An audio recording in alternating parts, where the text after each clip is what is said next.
Do not adjust your radio dial. You are tuned in to the Mark Order Podcast.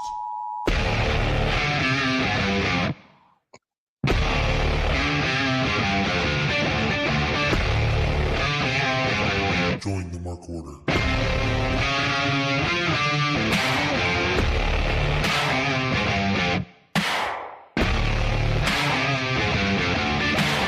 It is Wednesday night, so you know what that means. A hard cut by Ryan. It is the Mark Order Podcast. It is me, Ryan, joined by my co-host, Joe. How you doing, Joe? Ryan, I'm doing well. Sorry I missed last week. I think last week was a heck of an episode. Yeah, last week was awesome. And now Kate's missing this week. She's too cool for us. And apparently when other places call, she goes there instead of stays here. I don't know. It hurts. How are you? I haven't seen you in a while. I'm good. I was telling you before we started, I'm on my third straight week of feeling sick. So we'll see how this is going. And I've gotten better, but it is lingering. Cramps. This is why I don't go out and see people, because then I can't get sick. Oh, that's how you got sick? No, I got sick from my nephews, but still. Oh, see. Stupid kids. Yeah. They're all healthy now, and I still have it. Mm-hmm. Way to take one for the team. Yeah, apparently.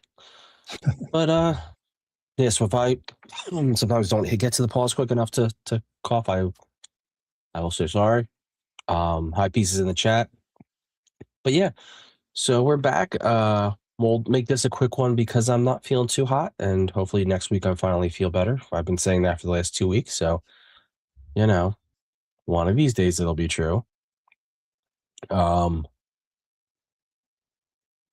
we'll start with news of the week. There was no real news except that Jericho has his contract frozen, apparently. At least that's how it's being reported.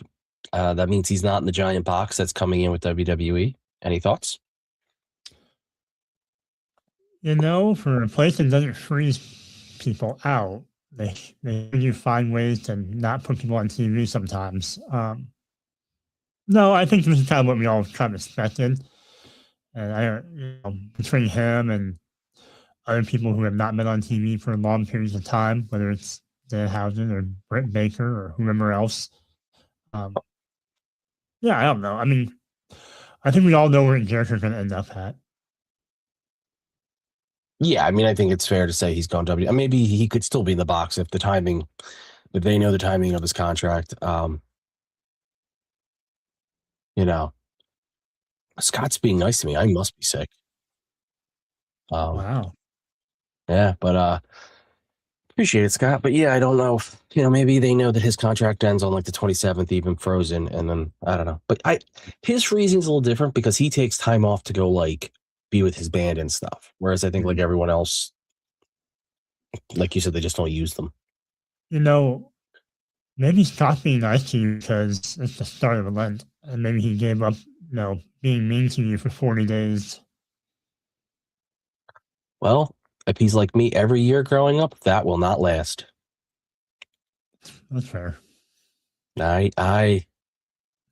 See, he appreciates. He's been sick too, same length. Yeah, man, there's something going around this year that just doesn't want to give up. I'm gonna knock on wood. All right. Yeah, that's really the only news of the week, I think. Well, I guess we'll say I will give a little bit. I totally forgot. Well, Scott passed the kidney stone. Sorry to keep on help, but I have to point out Scott passed his kidney stone. That's worse. As someone who I've done it, it sucks. I hope you're better, Scott. But it is awful. It's great after. After you feel wonderful. But before and during, it's the worst thing in the world. There was one other minor piece, the Inspiration, I guess that's what they're called now. They were at the AEW house.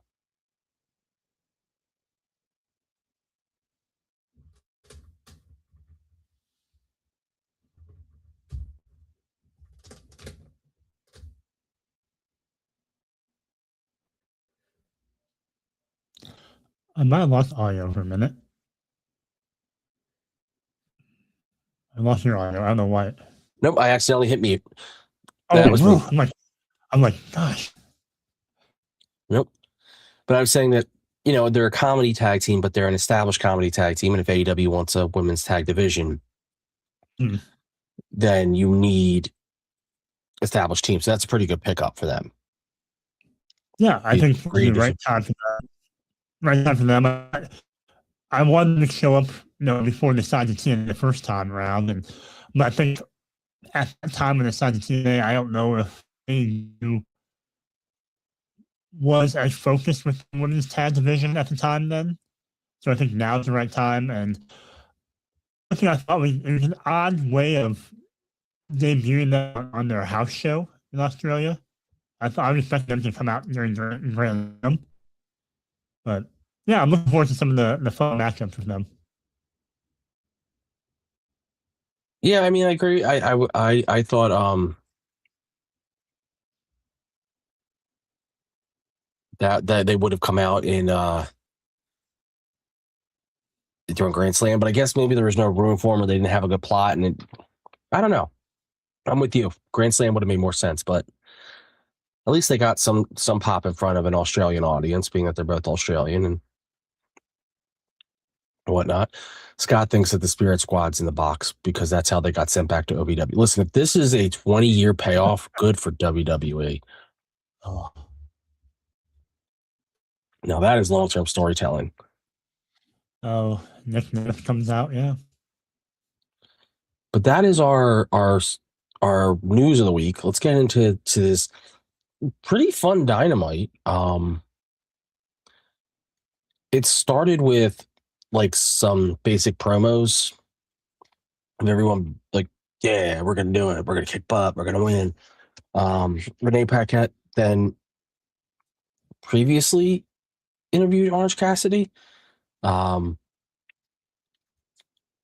he points out that Tomohiro Ishii is going to replace Roddy Strong in the tag match tonight against the War Dogs. So, hey, cool. That's why you have a lot of members. So we move to Jon Moxley versus Mark Davis. This was a Hoss match, I guess is the best way to say it. Like, just Moxley can wrestle big when he wants to wrestle big. He can wrestle a lot of different styles, but Mark Davis is a big boy, and he was going hit for hit, punch for punch, and it was wrestled as two big guys wrestling, but in a really good way, not in the slow padding way, but in the fun way. It was an eliminator match, so I wouldn't have been shocked if Mark Davis got some way to win, but he didn't. He lost via submission with a choke. Are you shocked that he lost? What do you think of the match? No, I'm not. I think it played to what I thought the match would be. I thought, first of all, I think keeping Mark Davis out front and center as a singles guy with Doyle out, I think that's a nice move to keep him front and center and top of minds instead of him being forgotten. I like the fact that more of these challengers to Moxley are taking him the distance, and it's not one-sided, like they're really pushing him. It took Moxley, setting up Davis to do those lariats over and over again until he finally countered it into the blood choke. So I like that part in this evolution of making Mox more human, I guess, in the ring, where he's not invincible. Yeah, that's fair. I mean, but I'm with you. Keep Mark Davis in the front and center. It's not his fault that they had bad luck, with injuries, and just as they were really catching on, because they were going to be a fun big boy team. So there's that. I don't even know if that's. There was a quick Hangman promo after. We don't really need to get into that. But then FTR gets in the ring, and they have a promo basically poo-pooing the Young Bucks. And then Stokely gets on the mic, and it pisses him off that the Young Bucks shook hands with the Rascals at Private Party, because a year and a half ago, the Bucks tried to run Private Party out of the company. it's a nice little callback to Private Party being gone, what they were doing before. It also keeps them in the story somehow, because every time you mention their name, it keeps them around. But as he's talking, the Young Bucks enter the ring and they super kick the Dax and Cash. Somehow Stokely doesn't notice right away, though. Like, he kind of sits there and he still talks. I'm like, how do you not hear the bodies hitting the ring? Like, those rings make sound. Like, you would know that. And you'd feel the shaking. But eventually he does notice. And guess what? He gets a super kick to the face. What do you think of it? It was what it was. I think it wasn't anything special to me for the promo wise. I think what the interesting part I took away from it was them facing each other at Revolution in LA. I think people would think, oh, the Bucks are probably going to win this. However, I think the mention of Private Party combined with Private Party talking about how they want to kind of change the way they go about things, I could see them coming back and costing the Bucks at Revolution to kind of, change things up a little bit and not make it so predictable. Yeah. Pieces saying Stoke is going to be in that wheelchair forever. Yeah, I mean, they keep hitting him down. I know how he's going to get out of it. Well, except for being kicked out of it, because apparently that's... He really... God damn it. Starts to say something about... He really has been a great addition to FTR. I know we've said this a lot, but he's added a different flavor to their heelishness than typical incarnations of FTR heel. Yeah, otherwise it'd be a lot of Dax promos, because, Cash doesn't talk as much as Dax does when he did pro, so it's nice to have two voices every now and then. So now we move on to, I mean, there was a footage from Brody King and Bandito, like kind of like feeling bad for how close they came to beating MJF. And let's just say some chants that were the cause of some controversy very clearly made their way across the airwaves. Then we have Marina Shafir versus Megan Bain versus Mina Shirakawa versus Willow Nightingale for the TBS Championship. And this earns this was a clusterfuck in the best way kind of statement. I mean, Jesus Christ, they were all over the place. They you're talking moonsaults and power bombs, and it's hard. Like, everyone had a moment to shine. No one looked out of place. Willow ended up winning by pinfall with a small package on, I believe, Mina, which, by the way, I think Mina's turning heel. That's what I get from this. Do you have any thoughts on the match and Mina? And then I'll probably have more to say. But no, I don't. I think a refresh for Mina going heel, I think that'd be good for her.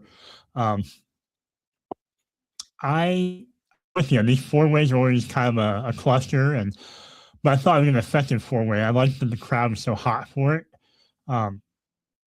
Favorite part of the match really was seeing Marina and Bane going at it on the outside. I thought this kind of fatal match was one where I would almost like to see Marina win the title somehow. I feel like they keep trying to push her up a little bit higher on the card and making her more of a focal point of the division. So I would like for her to eventually win a belt and for Will to eventually lose it or lose one of her belts that she has. But yeah, that's the only thing I took away from this 4-way. yeah, that's. So I think the reason I think Mina is turning heel is before the match she kind of had like a promo that wasn't heelish, but just a way like a little more aggressive from her than she typically gets, a little less playful. And then for her to take the pin, and she didn't seem happy about taking the pin, which obviously you shouldn't be. But I just feel like there's something she's doing nothing right now, essentially. So as you said, it would be a character revamp for her to lose the belt, and I think it's a needed character revamp personally. She's a lot of fun. I like her, but she probably would be a very fun heel in a way that they don't really have at the moment. I think she'd be a heel closer to how Mariah was a heel than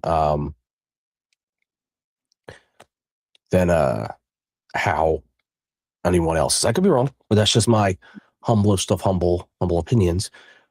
In the chat, we're getting a question from Big G. What belt does Willow lose first? Pieces thinks it's the tag belt. What do you think, Joe?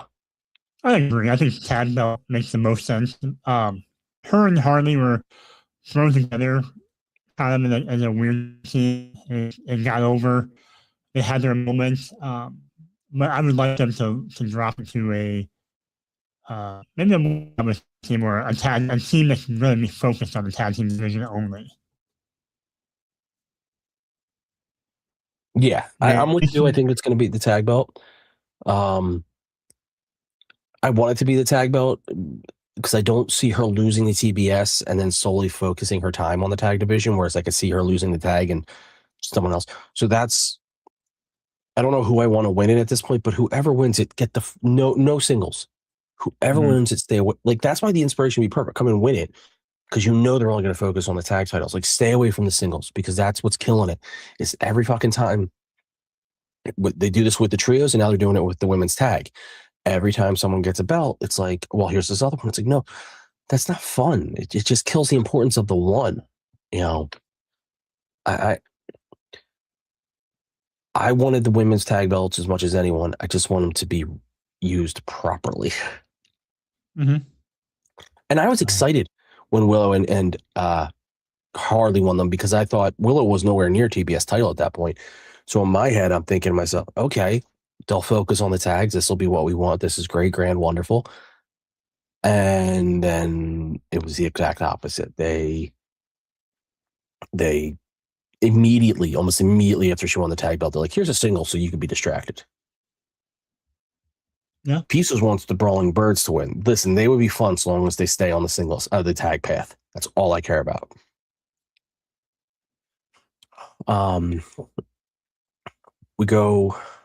We had a nice moment after the match where commentary eulogized the Kerwin, was it Sylphie's? I can't say his last name. He was a WWE like TV guy, and I just thought it was really nice that someone who's never worked for AEW, they gave him a nice moment. You know, that's just a class act, and I like when things like that happen. We have the Hangman Adam Page and MJF stare down or talk to or yell at or face to face. MJF came out and I actually liked the way his promo started. I don't like you. I don't like how you walk. I don't like how you talk. I don't like how you dress. Blah, blah, blah. Like, I like that. It was a little bit of fire from MJF, not his typical like these people suck. And he essentially says that Hangman got lucky. And Hangman's like, how did I get lucky? I beat you twice. You're the one who got lucky because blah, blah, blah. You know, he went through the whole story.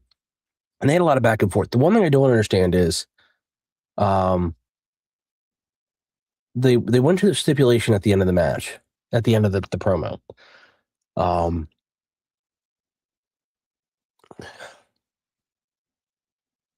And Hangman says, if you agree to my stipulation, which is going to be Texas Deathmatch, I promise to put up my I will never, if I lose, I will never go for the title again. He Cody stipulates himself, basically. He Cody's himself. He'll never go for the world title if he loses, so long as Maddox agrees to Texas Deathmatch. I hate this stipulation completely. I think it's the stupidest fucking thing in the world. Because either you're like, I pray to God you're just giving away that Hangman's going to win, because do not Cody him. That was terrible for Cody. Or also, but if you're Hangman, why do you care that much if it's Texas Death? You already have your match. Like, why? Well, why? What are you thinking here, Joe, on everything? First of all, let me start off with Max's promo about his 10 things I hate about Hangman, which I really thought we were going that direction with. I hate the way, I don't hate you at all. I hate the way you stare. I hate the way your stupid hair, all that stuff. I don't hate you at all. No. It's an interesting. I thought the promo was kind of fun and interesting because they both operate on their own securities. Like, we've always had MJF being insecure about not being the main character, and you have Heyman's insecurities about, not always living up to the moment. So I think that is kind of fun. I'm with you on Heyman Cody and stuff. I don't see how that's going to work out well. I simply don't see him winning the title at Revolution. I think you don't have Max drop the belt yet. You don't have him lose on his birthday. And then, if Heyman loses, then I don't know what you do with him for X amount of time. And eventually he's being in the world title picture, if not now, but a year from now or something. Yeah, I mean, yeah, I don't.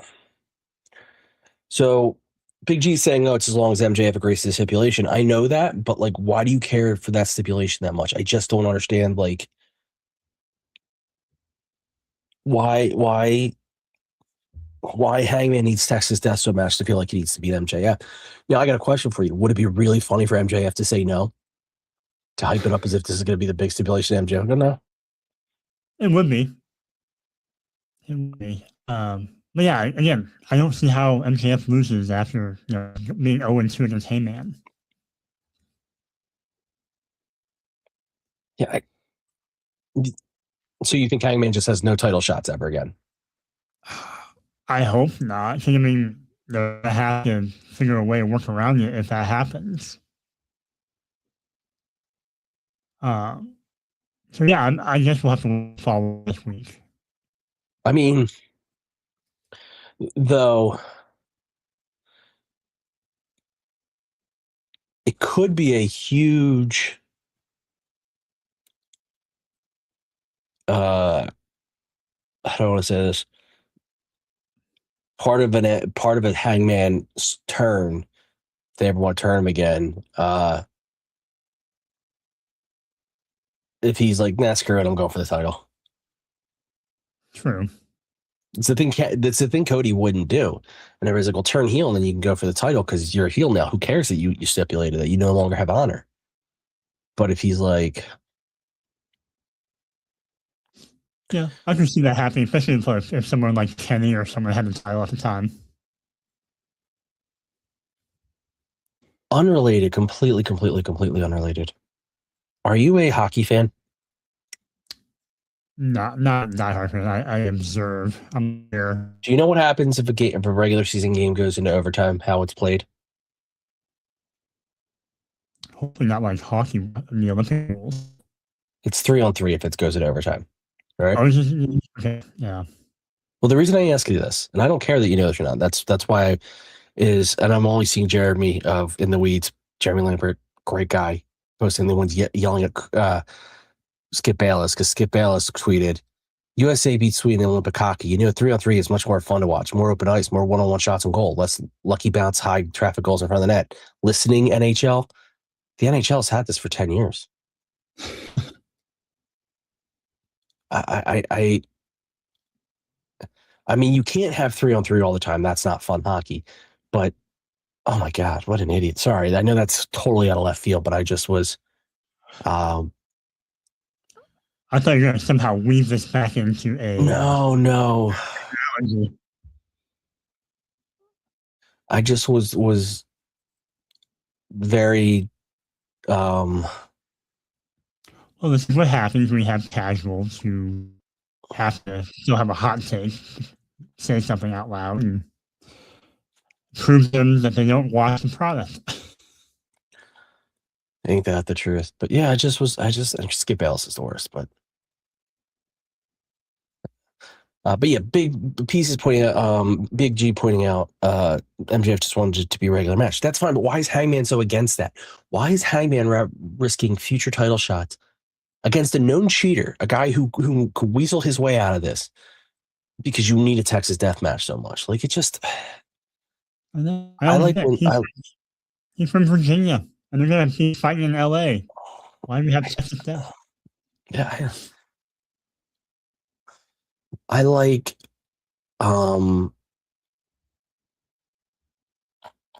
smart faces, and this was just a very dumb move. Yeah, but Heyman's an emotional face. Yeah, fair enough. And yes, I'm agreeing with the chat. Whether War Pieces and Scott are both insulting Skip Bales, you have my support. Death Riders cut a promo. Yuta was wearing like a hat and a hood, so we couldn't get to see his bald head, which I was really looking forward to. If he had any courage, he would just have the long hair in the back, like the old Hogan style, like the horseshoe.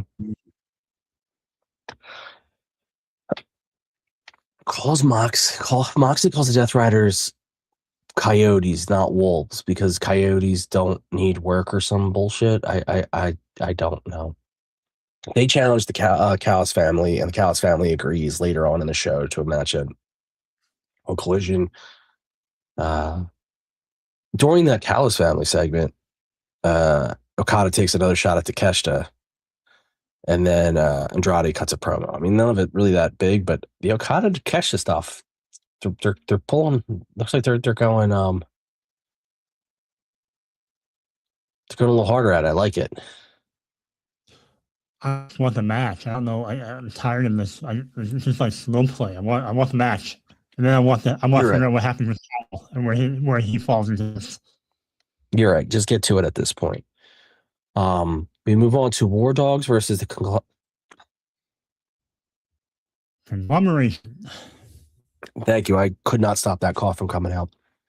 Hold on. War Dogs versus the Conglomeration. The Conglomeration were just I don't know what's going on. Jesus, I wasn't coughing this bad earlier. What the hell? Hold on. I got one more piece of candy in front of me. Let's see if this helps. Ooh, a piece of candy. So it's War Dogs versus the Conglomeration, which is Orange Cassidy versus Ishii. War Dogs being Clark Connors and Gabe Kidd. Clark Connors, who I think is signed with AEW, that they haven't said it yet. Gabe Kidd, who's on whatever weird deal he has with AEW. Back and forth match, but then at one point it looks like, as Scott pointed out earlier, that Ishii hurt his hip or back, though I can't tell if that was real or just part of the match because they went right into wrestling after it. But Ishii is also tough enough that he's not going to stay down for that. So, like, whatever. Then at some point in the match, Darby Allin grabs Gabe Kidd and like pulls him in the back like he did with Clark Connors last week. I like this little thing of like he takes him away, he beats him up, he walks. Like it's a fun gimmick they're doing. Like I don't want to see much more. You've gotten each guy now. Like, okay, it's kind of cartoonish to me, but yeah, you've done it twice. You get two. That's all you need. Well, this ended up helping the Conglomeration win with the vertical drop brainbuster by Ishii on Connors. Fairly average match. What do you think? Yeah, it was fine. I'm good to see Ishii in the ring. If he got hurt, I'm surprised that they didn't find a way to tag out and have Orange, finish the match. But yeah, otherwise, it felt very much like a New Japan match with Ishii and Gabe Kidd and Clark Connors. But yeah, it was fine. I don't know. I'm trying to confuse this War Dogs and Darby thing. Does Darby get someone else to help him face even numbers or not? Yeah, but who? I know, but I mean, I'm trying to figure out who would help him. I guess maybe someone from the Conglomeration would. I mean, it feels like he's helped them out now, and I could see Orange Cassidy helping him out. Just a thought. I don't know. That's a tough one. You're right. But Darby's not one to ask for help either, though.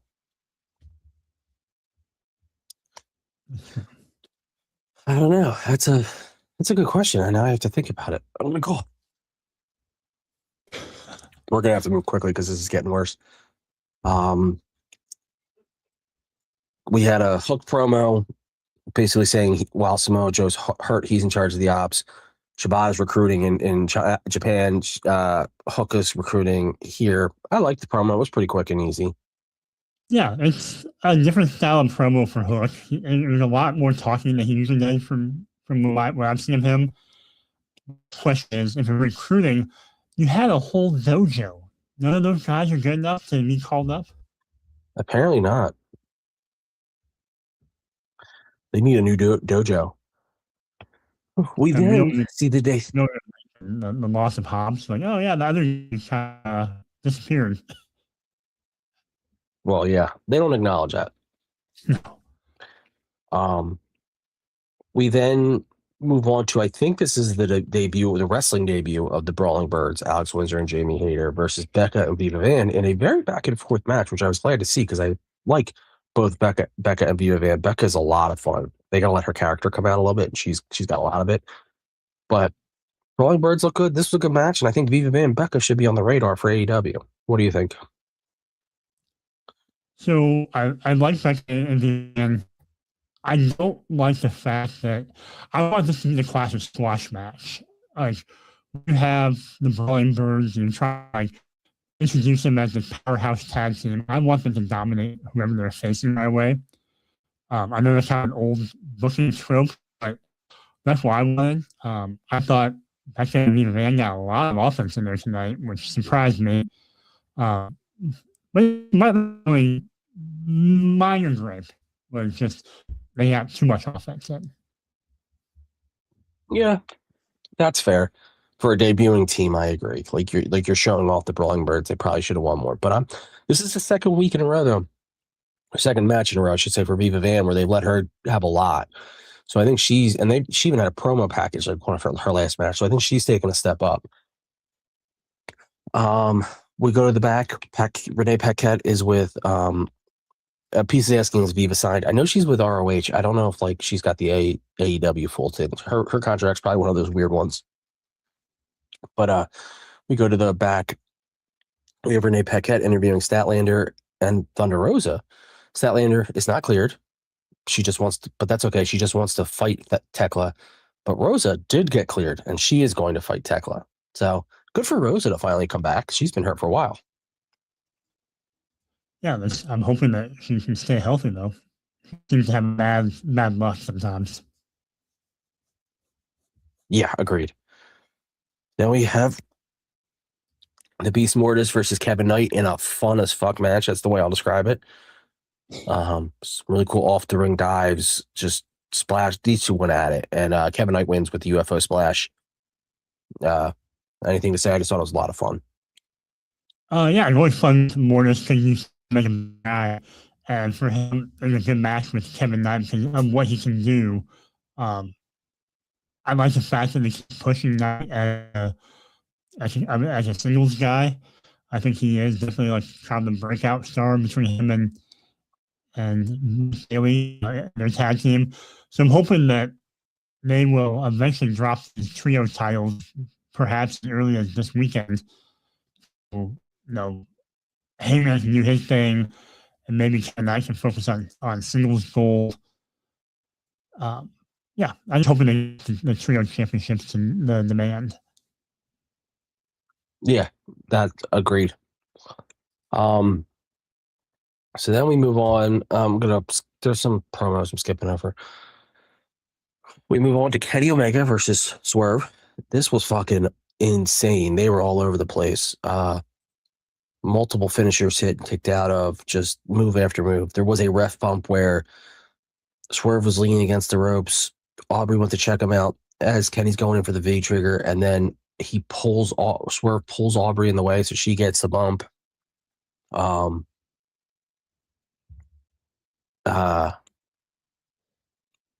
Shane threw Kenny into a turnbuckle threw it first into a turnbuckle. It was just crazy. But Swerve ended up winning with the big pressure. And then after the match, Swerve just beat the hell out of Omega. He took a chain wrap, tossed him choked him over the ropes. Then he threw him through a table. Was dead eye on the steps, then through the announce desk. What did you think of the match, and then what did you think of the after? The match had no right being on Dynamite. It felt like a pay-per-view main event. I liked how fast and vicious it felt early on. They made it feel really personal for being kind of a relatively short build. Kenny Snapdragon, especially on the edge of the ring there, was nasty to me. And I liked how Kenny was the aggressor for the first half of the match, and then kind of woke up, on the latter half, and got a little bit more vicious after the ref bump. And I don't blame Swerve. Kenny questioned him. Kenny wanted this version of Swerve to come back, and he proved why he's one of the most dangerous men in AEW. Mess with the bull, you're gonna get the horns. I think Roosh has that phrase. Oh, he should have that phrase. But yeah, I'm with you. This was a pay-per-view caliber main event. Fucking incredible. And then this is exactly what Kenny asked for. He said, Swerve, I don't believe you're that guy anymore. And Swerve said, okay, I'll show you I'm that guy. And then showed him he was that guy. The best part to me was it was a clean win after the ref. Usually after the ref up, you expect shenanigans.